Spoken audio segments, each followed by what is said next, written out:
Engkau baik Tuhan. Katakan, Engkau baik, Engkau baik, Engkau baik, Engkau baik, Engkau baik, Engkau baik Tuhan. Haleluya.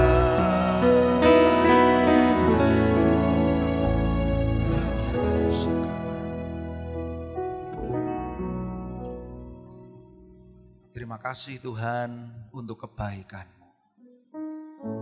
Biarlah kami belajar selalu berkata, Engkau baik dan teramat baik bagi kami Tuhan. Biarlah mulut kami belajar untuk mengatakan, Engkau baik Tuhan. Biarlah telinga kami Engkau dewasakan Tuhan, untuk menjadi telinga seorang murid, untuk menjadi telinga yang senantiasa dengar-dengaran akan kebenaran firman. Kami rindu Engkau proses hidup kami. Jemaat ini, tubuh Kristus, menjadi jemaat yang dewasa. Menjadi jemaat yang siap menyambut mempelai surga. Mempelai pria surga, yaitu Tuhan Yesus. Urapi jemaat-Mu, urapi yang mendengarkan dimanapun berada. Urapi hamba-Mu. Kami peroleh bagian yang sama, yaitu kebenaran firman-Mu. Di dalam nama Tuhan Yesus kami berdoa. Yang percaya katakan amin. Beri kemuliaan bagi Tuhan. Yes Tuhan, Engkau baik Tuhan. Shalom. Haleluya. Puji Tuhan saudara-saudara. Mari kita langsung buka di dalam Matius 11 ayat 15. Sebagai firman Tuhan yang mendasari hari ini. Kita bertumbuh bersama menjadi orang Kristen yang dewasa. Kita rindu terus-menerus kita diproses menjadi orang percaya yang dewasa, yang terlatih. Menjadi murid Kristus yang senantiasa berjumpa dengan pribadinya. Saudara, ciri dari kedewasaan rohani yaitu memiliki panca indera yang terlatih untuk membedakan yang baik dan yang jahat. Terus menerus firman Tuhan hari ini terus menerus kita dibawa Tuhan untuk kita belajar tentang panca indera yang terlatih. Matius pasal 11 ayat 15 kita baca bersama-sama 2, 3. Siapa bertelinga hendaklah ia mendengar. Ulangi lagi 2, 3. Siapa bertelinga hendaklah ia mendengar. Siapa yang masih ingat firman Tuhan minggu yang lalu? Minggu yang lalu kita belajar tentang panca indera penglihatan, yaitu panca indera mata. Begitu pentingnya kita memiliki mata yang terlatih, mata rohani yang terlatih, mata rohani yang tajam untuk senantiasa melihat hal-hal yang rohani. Mata rohani yang melihat hal-hal yang rohani ini tidak dimiliki oleh bayi rohani. Saudara, ketika orang percaya bisa melihat hal-hal yang rohani, maka sebenarnya ada banyak hal yang disingkapkan oleh Tuhan kepada kita semua. Ketika mata rohani kita terbuka, saudara, kita bisa melihat banyak hal. Firman Tuhan kemarin bagaimana bujangnya Elisa, Gehazi, ketakutan ketika akan diserang oleh tentara Aram. Tetapi ketika mata rohaninya terbuka, dia baru tahu bahwa Tuhan menyertai para hambanya. Bartimeus disembuhkan. Ada satu rahasia yang saudara harus dengar hari ini. Siapa yang tahu kenapa Bartimeus disembuhkan? Bukankah dia seorang yang buta, tidak bisa melihat? Saya ingin saudara-saudara, sebelum saya mengajak saudara belajar tentang pendengaran, indera pendengaran, saya ingin mengulang sedikit tentang Bartimeus. Coba dibuka di dalam Markus 10 ayat 46. Ada satu rahasia yang mungkin orang terlewatkan. Kenapa Bartimeus disembuhkan. Markus 10 ayat 46 mengatakan, lalu tibalah Yesus dan murid-muridnya di Yeriko, dan ketika Yesus keluar dari Yeriko bersama-sama dengan murid-muridnya dan orang banyak berbondong-bondong, ada seorang pengemis yang buta bernama Bartimeus anak Timeus duduk di pinggir jalan. Saudara baca bersama-sama ayat 47. 2, 3. Ketika didengarnya bahwa itu adalah Yesus orang Nazaret, mulailah ia berseru, Yesus anak Daud, kasihanilah aku. Perhatikan. Ayat 47 mengatakan ketika didengarnya. Saudara, Bartimeus ini buta. Dia tidak bisa melihat Yesus yang berbondong-bondong dengan orang banyak. Itu ada di Yeriko. Satu rahasia yang saudara harus tahu dalam ayat 47 ini. Ada satu kata yang indah. Yaitu ketika didengarnya. Walaupun dia buta, tapi dia bisa mendengar. Mendengar apa? Mendengar berita bahwa Yesus orang Nazaret itu tengah lewat. Walaupun dia buta, tetapi ada satu indera pendengaran yaitu telinga. Dia mendengar bahwa Yesus ada di situ. Saudara, walaupun buta, tapi telinganya masih berfungsi. Dan akhirnya apa? Akhirnya dia memutuskan untuk berseru. Dia percaya di mana Yesus ada, di situ ada mujizat. Dia yakin dan percaya dimanapun Yesus ada, di situ ada kesembuhan. Di mana Yesus ada, di situ ada pemulihan. Di mana Yesus ada, di situ ada pertolongan. Amin, saudara. Saudara percaya Yesus ada di sini? Saya mempercaya, katakan amin.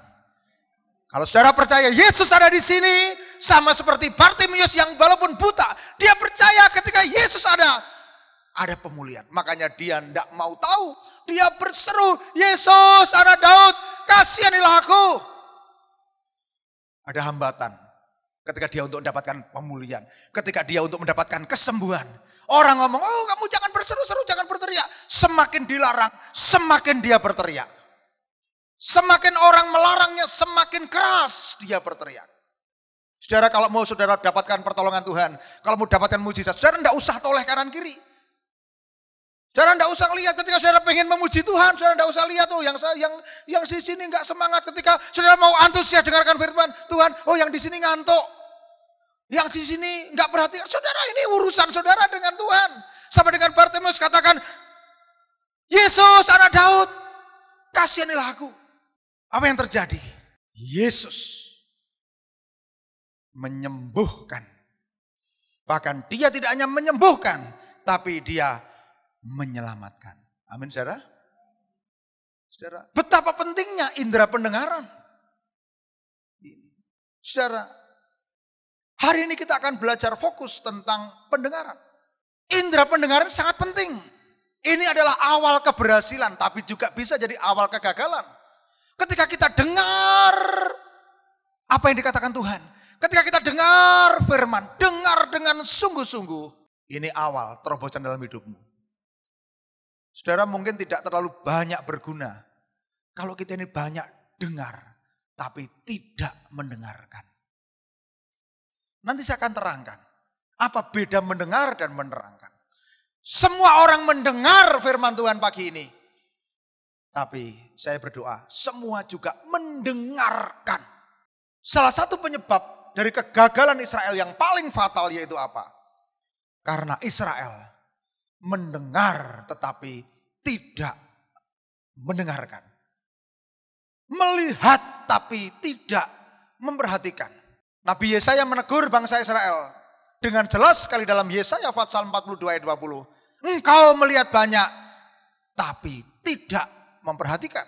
Engkau memasang telinga tapi tidak mendengar. Berapa banyak di antara orang Kristen yang ketika jadi Kristen baru pertumbuhan rohaninya langsung pesat. Langsung cari jiwa, langsung berfungsi, langsung pelayanan. Yang suka kepahitan, tinggalkan. Yang suka mendendam, tinggalkan. yang dulu hidup bagi diri sendiri tinggalkan. Yang tidak ngerti hidup bagi Tuhan, mulai melayani Tuhan. Yang tidak ngerti persembahan, mulai hidupnya bagi Tuhan. Saudara, ada orang yang luar biasa karena apa? Bertumbuh cepat karena mendengarkan cepat. Tapi ada berapa banyak orang yang sudah berpuluh tahun ikut Tuhan. Tiap minggu mendengarkan firman Tuhan, tapi tidak ada perubahan. Mungkin karena hanya mendengar, tetapi tidak mendengarkan. Banyak orang yang secara fisik datang ke gereja, tapi datang hanya untuk tidur. Hanya untuk ngantuk. Tidak sepenuhnya, karena apa? Udah, yang penting saya datang. Saya udah tahu kok. Saya udah ngerti kok.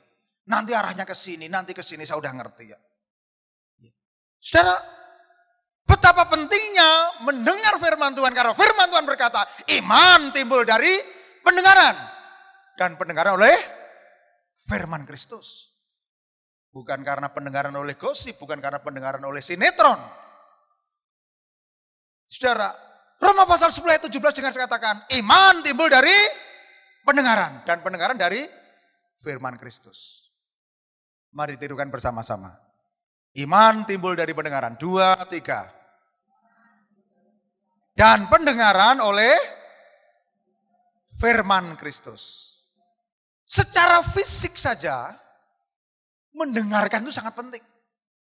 Coba, mengapa kalau ada guru di kelas yang mengajar, muridnya harus diam.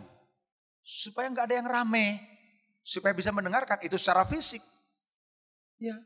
Demikian juga ketika kita ada di gereja, ketika bagiannya gembala menyampaikan firman, orang juga harus tenang. Jangan ada yang ngomong sendiri. Itu secara fisik saja. Karena kalau ada orang dewasa yang di dalam pertemuan, dalam rapat, di dalam kelas. Kalau ada jemaat yang di dalam gereja masih ngomong sendiri. Saya masih ingat anak TK Teruna Bangsa. Guru TK pasti ngomong, diam ya, diam ya. Kalau pendeta khotbah di sini ngomong, tolong jemaat jangan rame. Waduh, kita ini sudah dewasa atau masih kanak-kanak? Saya yakin di sini tidak ada. Ada banyak orang yang sebenarnya ke gereja tidak ingin sungguh-sungguh mendengarkan. Saudara, saya mau kasih tahu harus ada perubahan. Kalau kita mau jadi jemaat yang dewasa, kita harus belajar mendengarkan. Amin. Di gereja online, baca WA. Di gereja masih saudara-saudara, ya browsing ini itu. Makanya seperti yang dikatakan oleh Nabi Yesaya, engkau melihat banyak tetapi tidak memperhatikan. Engkau memasang telinga tetapi tidak mendengar. Saya ingin kita belajar dari satu kesalahan, yaitu kesalahan Iska. Saudara, saya mau dari Kejadian pasal 27. Karena ini ayatnya panjang, saudara, saya tidak akan mengajak saudara membaca semua. Tapi saya ingin saudara ngerti artinya. Saudara, pada waktu Ishak sudah tua, matanya sudah kabur. Ia sudah tidak bisa melihat lagi. Lalu dipanggil Esau, Esau anakku. Ya, lalu Esau ngomong, ya Bapak. Lalu Ishak berkata, lihat aku sudah tua. Aku tidak tahu lagi hari kematianku. Ya, saudara masih ingat cerita ini saudara. Lalu Ishak berkata, sekarang kamu ambil senjata. Ambil tabung panah busurmu, pergi ke ladang, pergi ke padang. Lalu burulah bagiku seekor binatang. Ya. Ishak bapaknya ngomong pada Esau, udah kamu berburulah. Lalu olah bagiku makanan yang enak seperti yang ku gemari. Setelah itu bawalah kepadaku supaya ku makan. Ya, dan aku akan memberkati sebelum aku mati. Lalu berikutnya apa? Waktu itu Ribka mendengar. Wah, kok Ishak suaminya ngomong pada Esau seperti itu? Lalu Ribka lebih sayang pada Yakub. Lalu dia membocorkan. Lalu Ribka, istrinya Ishak berkata kepada Yakub, telah ku dengar bapakmu itu tadi ngomong begini. Ngomong begini. Waduh. Ribka tahu, wah ini bapaknya sudah titik terakhir akan memberikan berkat kesulungan. Makanya karena Ribkah lebih sayang pada anaknya Yakub, lalu udah mumpung kakakmu masih berburu di ladang, cepat kamu ambil 2 ekor lembu, nanti tak masakkan, nanti kamu kasih kepada bapakmu. Wah, saudara, ini apal masalah. Nanti saya mau tunjukkan pada saudara-saudara, di mana masalahnya mulainya. Ini, lalu ketika Ribkah telah selesai masak, lalu dia ngomong pada Yakub, pergilah, bawalah ini pada ayahmu supaya dimakannya, agar dia memberkati engkau sebelum dia mati. Tapi Yakub ngomong, tapi mah, kan kakak Esau itu kan badannya berbulu, nanti kalau aku dipegang, nanti ketahuan. Kan kulitku nggak ada bulunya, licin. Nanti kalau ayah meraba aku, nanti ayah akan mengolok-olok aku, nanti ketahuan. Ibunya ngomong, udahlah kamu nggak usah banyak pikir. Aku yang akan menanggung kutuk itu anakku. Dengarkan saja perkataanku dan pergi potong domba itu. Lalu Yakub pergi memotong domba, memotong kambing. Lalu ibunya mengolah. Kemudian Ribkah mengambil pakaian yang indah kepunyaan Esau. Esau anak sulung. Nah, lalu disuruh dikenakan kepada Yakub anak bungsunya. Kulit kambing dipalutkan pada tangannya, pada lehernya. Lalu dia memberikan makanan itu pada Yakub. Dan Yakub berkata pada anaknya, "Pah, ya kamu siapa? Siapa kamu?" Dia ngomong, "Akulah Esau, anak sulungmu. Telah kulakukan seperti apa yang kau katakan. Aku sudah berburu dan sudah kumasak. Bangunlah, duduklah dan makanlah daging buruan masakanku agar Bapa memberkati aku." Lalu Iska ngomong, "Wah, kok cepet men kowe sing berburu ya." Ayat 21, ayat 20 dikatakan, "Lekas juga engkau mendapatkannya." Lalu Yakub ini penipu. Dia ngomong, "Ya karena Tuhan Allahmu membuat aku mencapai tujuanku." Saudara tahu nanti, Yakub ini kan penipu. Akibatnya dia juga ditipu oleh Laban. Itu tipu menipu terus menerus. Makanya kalau ada orang menipu itu udah terus menipu, ditipu dan sebagainya terus. Coba saya pengen ditampilkan ayat yang biru yang udah saya siapkan. Ayat 22. Ini kunci, saudara harus tahu. Saya pengen saudara ngerti, ini kaitannya dengan mendengar. Maka Yakub mendekati Iska, ayahnya, dan ayahnya itu meraba serta berkata, "Kalau suara Yakub, kalau tangan Esau." Saya tadi malam ketika selidiki ini, waduh.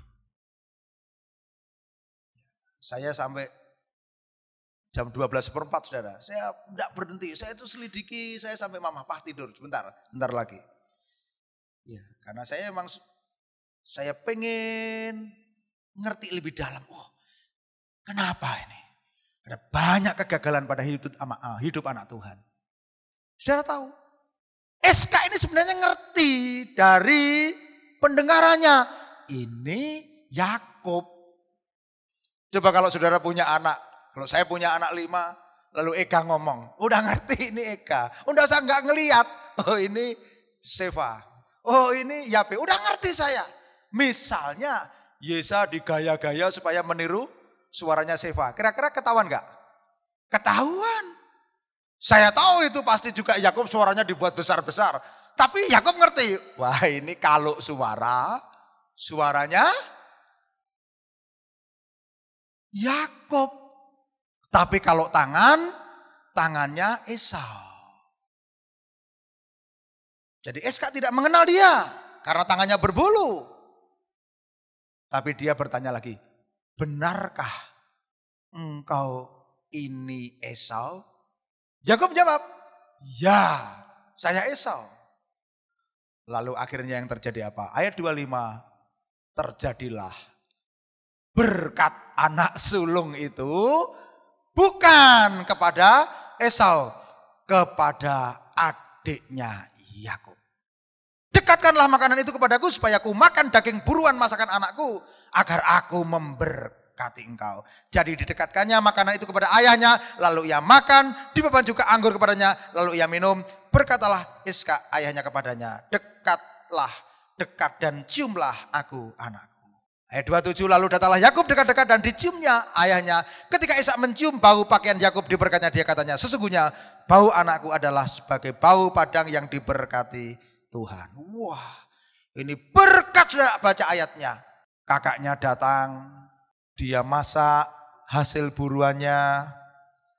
Dia ngomong, Papa, bangun dan makanlah daging buruan masakanmu agar kau berkati aku. Tetapi Iska ayahnya berkata, siapakah engkau? Akulah anakmu sulung Esau. Loh, terkejut.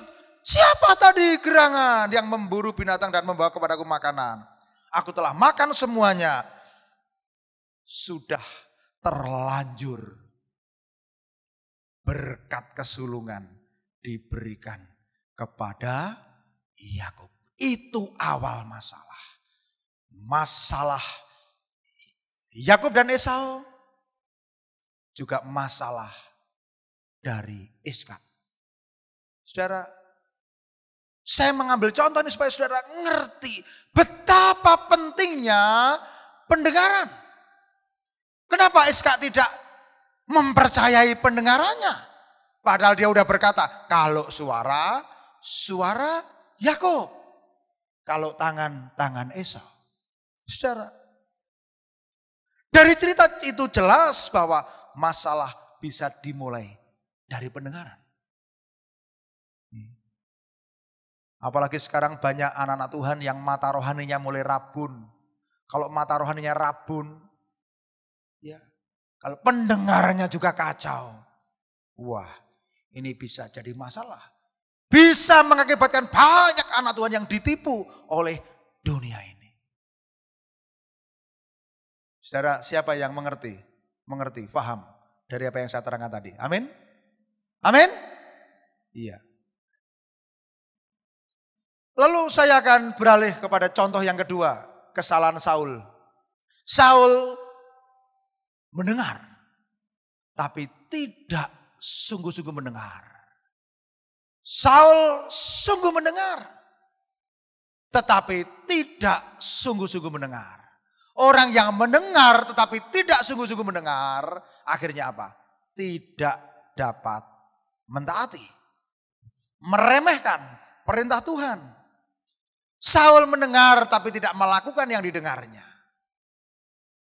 Kalau dalam bahasa Jawa, sakarpe dewe. Makanya kita ini jadi anak Tuhan jangan suka sakarpe dewe. Kita harus benar-benar belajar untuk dewasa rohani, punya indera yang terlatih, tidak sakarpe dewe. Coba tengok kanan kiri saudara, jangan sakarpe dewe. Amin? Amin? Ya, berapa di antara saudara-saudara yang hari ini sungguh-sungguh bergairah dengarkan firman Tuhan? Amin? Yang ngantuk dilawan ngantuknya, yang liar-liar dilawan ngantuknya. Kenapa? Kalau saudara terbiasa dengar firman Tuhan dengan cara seperti itu, saudara tidak akan bisa mendengarkan dengan sungguh-sungguh. Kita akan belajar Saul. Ketika bangsa Israel, bangsa Israel yang rajanya waktu itu Saul itu raja pertama. Tapi Saul ini bukan raja yang dipilih Tuhan.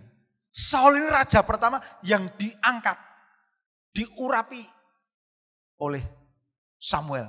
Tetapi karena kebutuhan, karena desakan rakyat. Waktu itu Saul terjepit dalam peperangan melawan orang Filistin. Lalu tentaranya mulai pergi berserakan kemana-mana. Saudara, kalau saudara lihat di 1 Samuel pasal 13. Lalu Saul mulai mengatakan, bawalah kepadaku kurban bakaran dan kurban keselamatan itu. Saya tidak akan cerita secara selengkapnya. Tetapi ini adalah satu pelanggaran.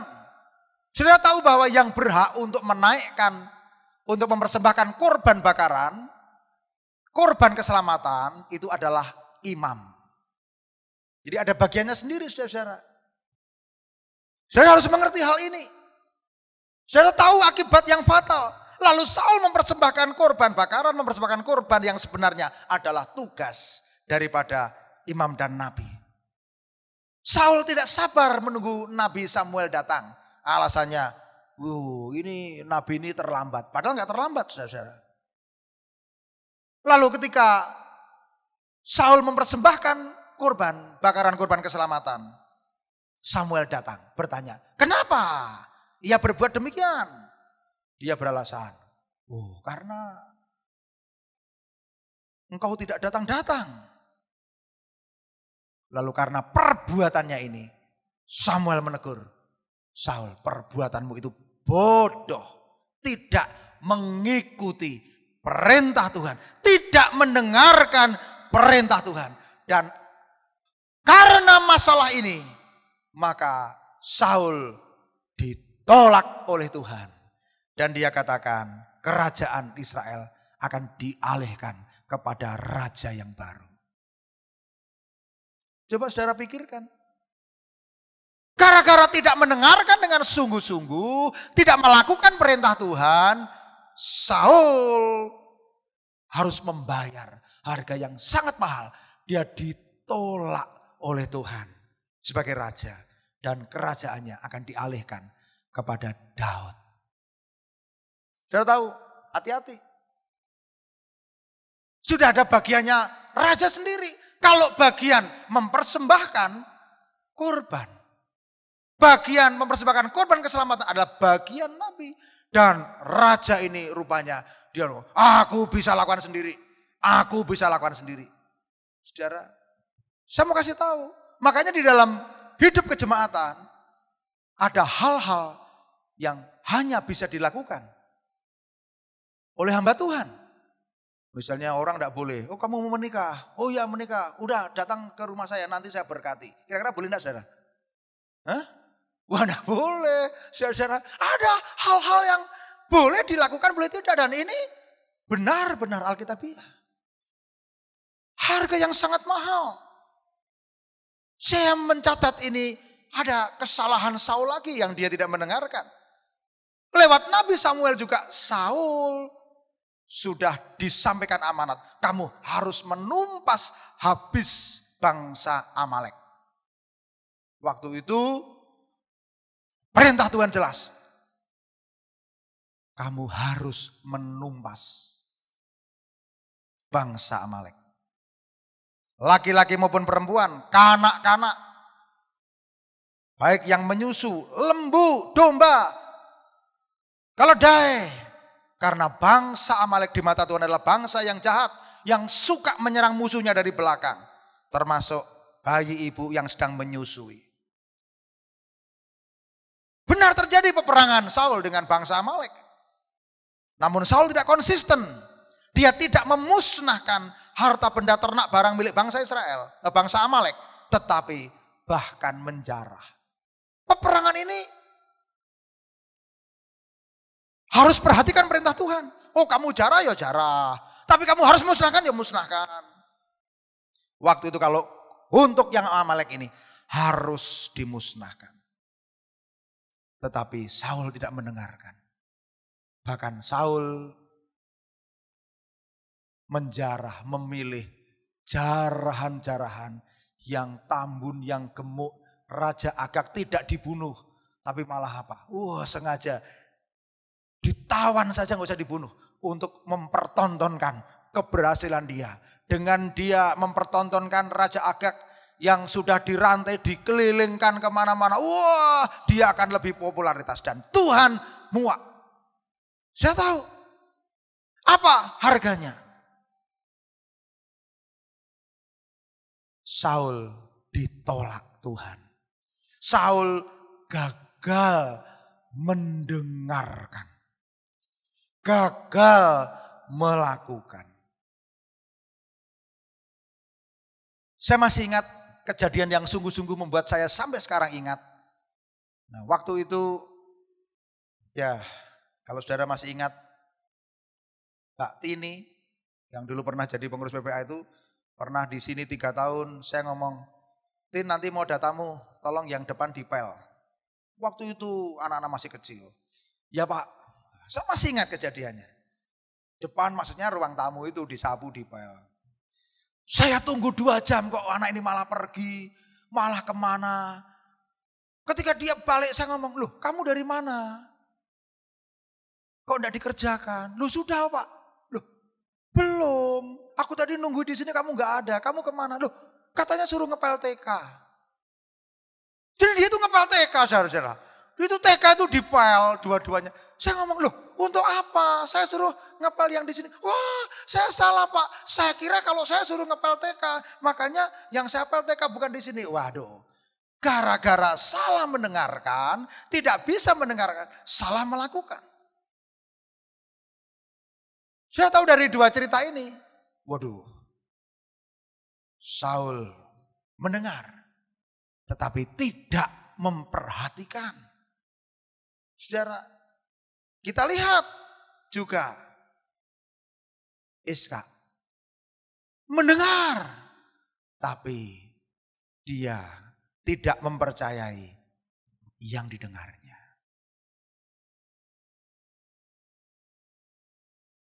Mari kita lihat apa yang Tuhan mau dari firman Tuhan hari ini. Hari ini kita mau belajar bagaimana kita belajar mendengarkan sungguh-sungguh. Di dalam bahasa Inggris ada 2 istilah yang 2 ini kalau kita lihat itu hampir sama tapi enggak sama.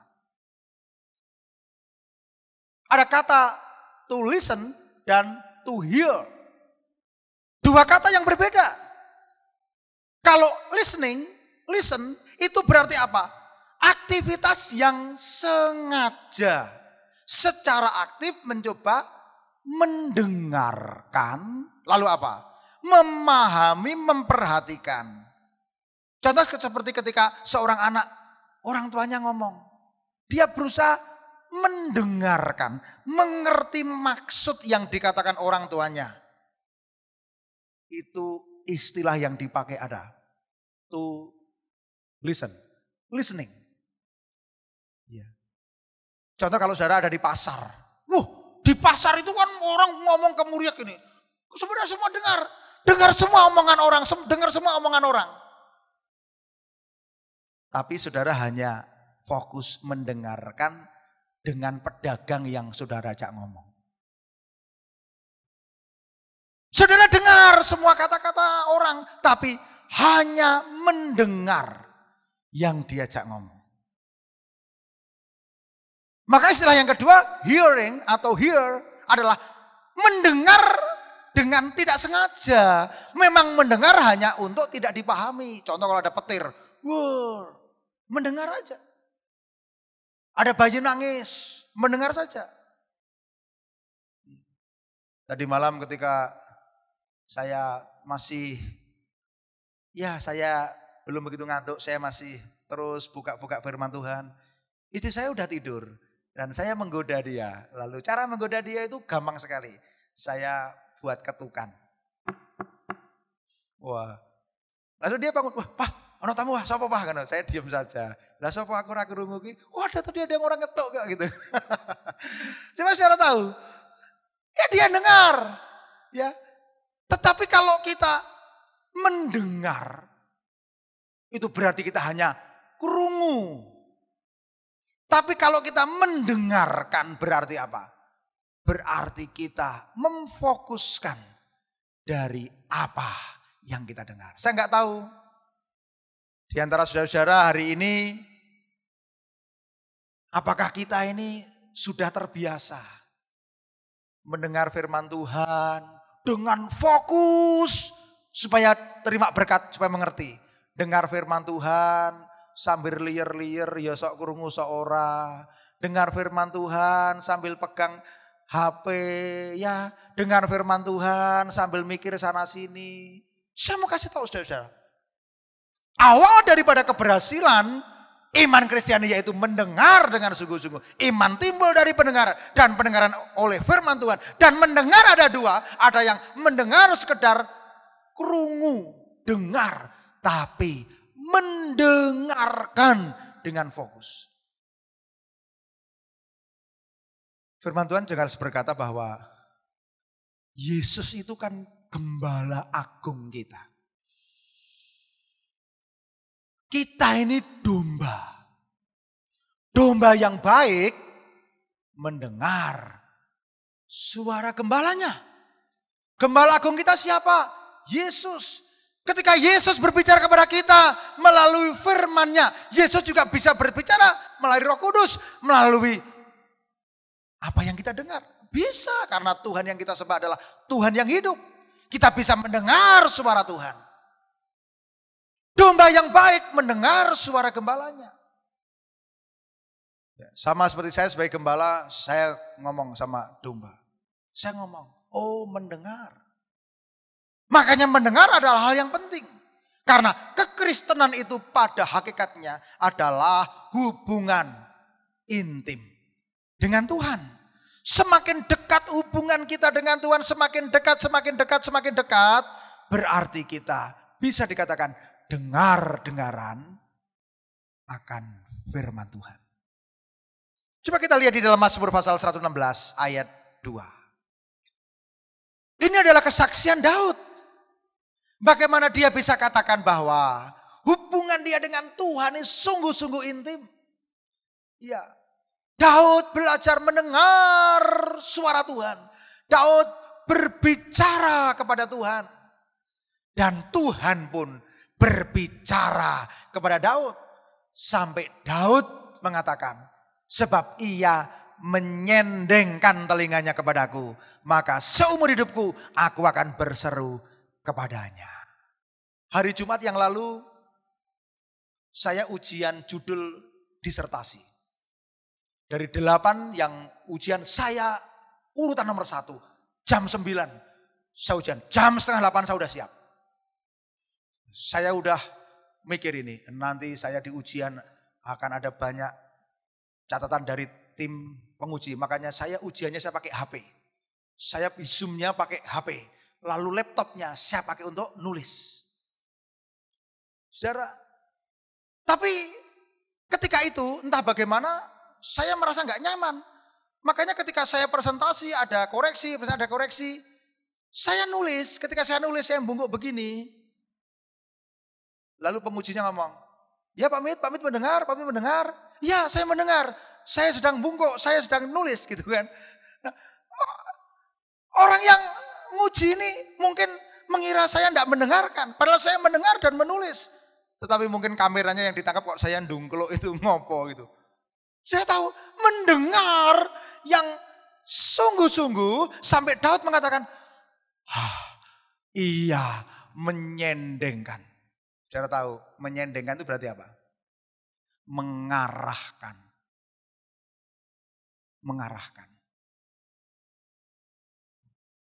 Coba kalau saudara bicara kepada orang, saudara bicara berhadapan, orangnya begini.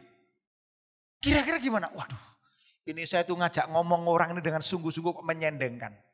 Ya. Coba kalau saya sebagai gembala, saya menyampaikan firman Tuhan dengan sungguh-sungguh, lalu saudara duduknya saja sudah tidak baik, lalu saudara juga tidak menyendengkan, ada di antara yang malah tidur. Begitu berarti apa? Oh berarti tidak menyendengkan. Kata mendengarkan itu Daud menggunakan istilah menyendengkan. Ia menyendengkan. Jadi gini, Daud sungguh-sungguh.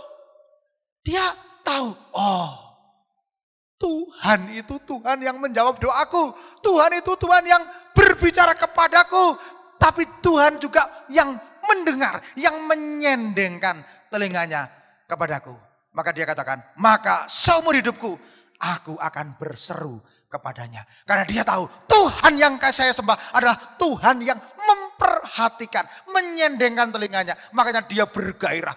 Ya Daud bergairah memuji Tuhan. Karena dia tahu Tuhan menyendengkan telinganya kepada Daud. Dia bergairah bermazmur, dia bergairah menyembah Tuhan, dia bergairah berdoa karena apa? Dia percaya Tuhan menyenangkan. Kalau Tuhan saja ngurusi berapa miliar orang Kristen.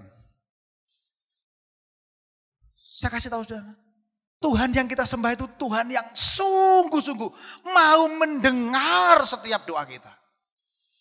Kalau saudara sudah punya iman bahwa Tuhan yang kita sembah adalah Tuhan yang menyendengkan telinga kepada kita. Wah, kita akan bergairah memuji Tuhan dengan sungguh-sungguh. Amin. Amin. Tapi kalau kita udah tidak percaya, Tuhan yang kita sembah adalah Tuhan yang tidak menyendengkan telinga kepada kita. Enggak percaya. Wah, kita dengar firman Tuhan aja dengan seenaknya. Wah, nanti, suwi ora bubar-bubar. Lama Pak Mit. Saudara, saya yakin jemaat ini ada jemaat yang dewasa. Kita harus tahu bahwa Tuhan yang kita sembah adalah Tuhan yang menyendengkan.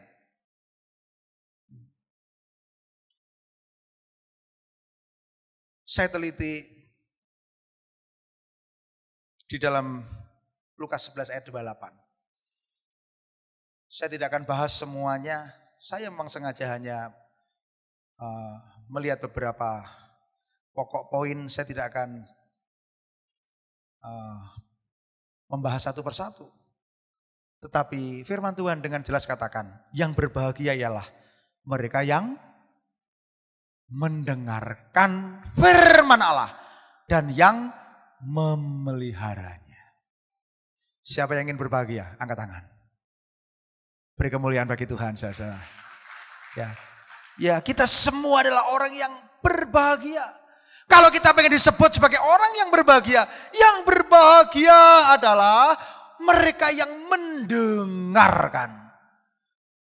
Ingat, dan yang memelihara. Kalau saudara ingat perumpamaan benih yang jatuh di pinggir jalan, itu adalah benih yang ada. Kalau jalannya terbuat dari batu, nggak bisa tumbuh, dimakan burung. Orang mendengar tapi tidak mengerti.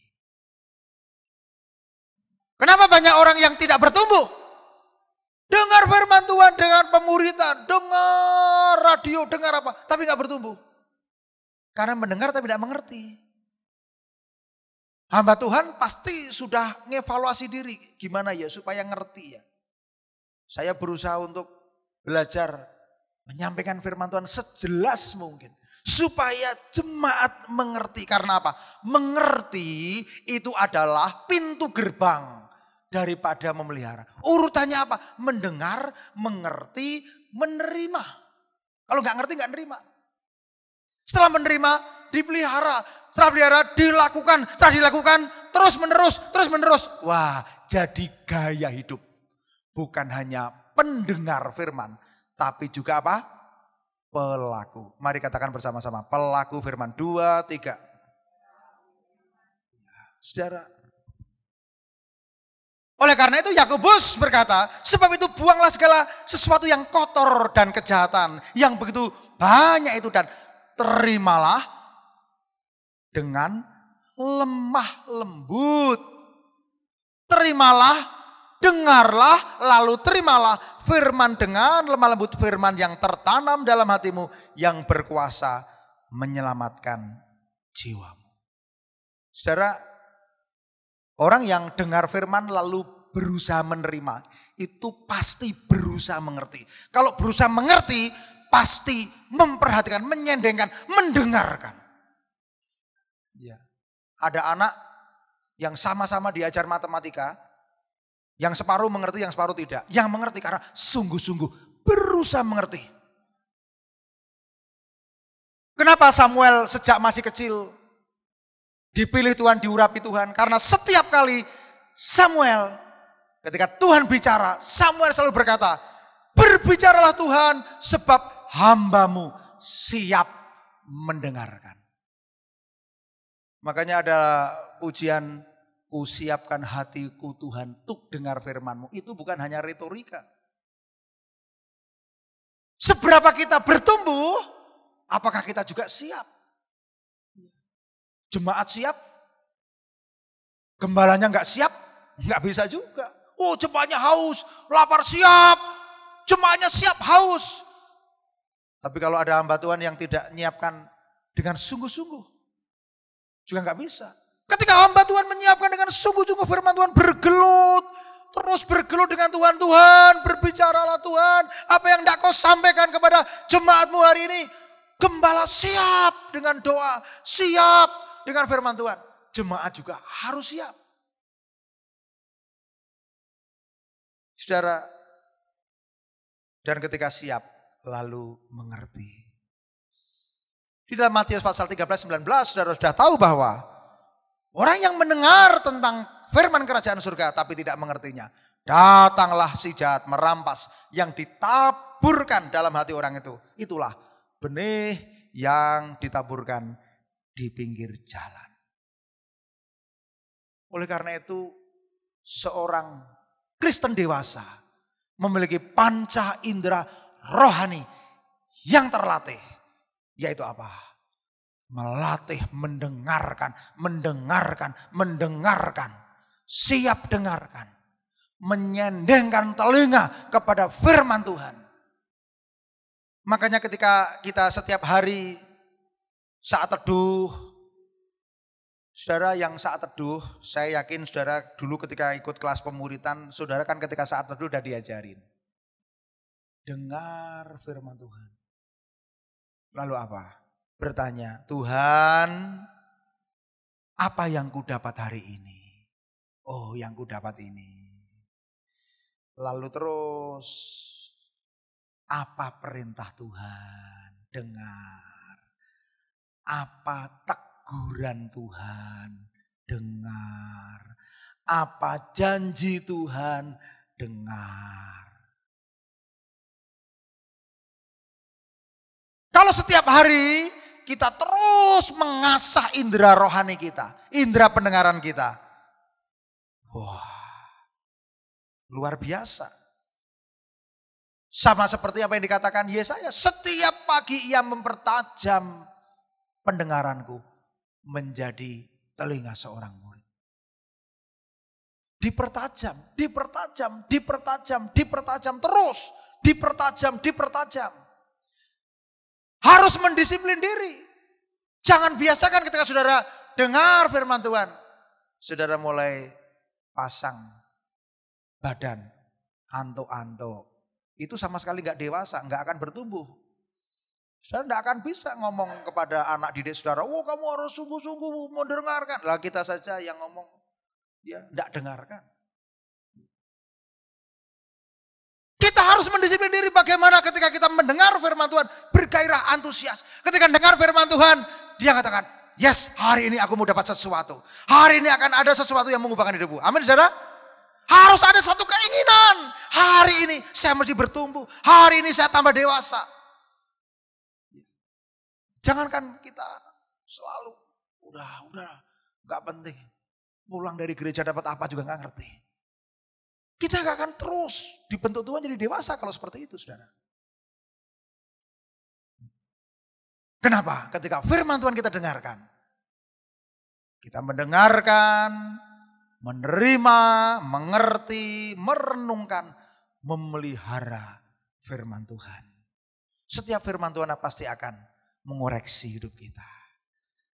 Terus menuntun kita, terus menerus menjadi orang yang sungguh-sungguh dewasa. Panca indera rohani yang terlatih. Untuk membedakan mana suara Tuhan, mana suara kedagingan, mana suara diri sendiri, mana suara dunia. Dunia ini punya banyak suara. Ada YouTube bebas, ada berbagai macam sosmed bebas. Kalau kita tidak sungguh-sungguh menyendengkan, wah, apalagi anak muda bisa terhanyut. Tuhan ini kan hanya hari Minggu. Yesus itu hanya hari Minggu. Hari lainnya game online terus. Hari lainnya pokoknya yang dunia terus menyeret kita. Akhirnya kekristenan menjadi kering. Ya, ke gereja hanyalah legalitas saja. penyembahan tidak benar-benar naik ke hadirat Tuhan. Karena kita tidak fokus.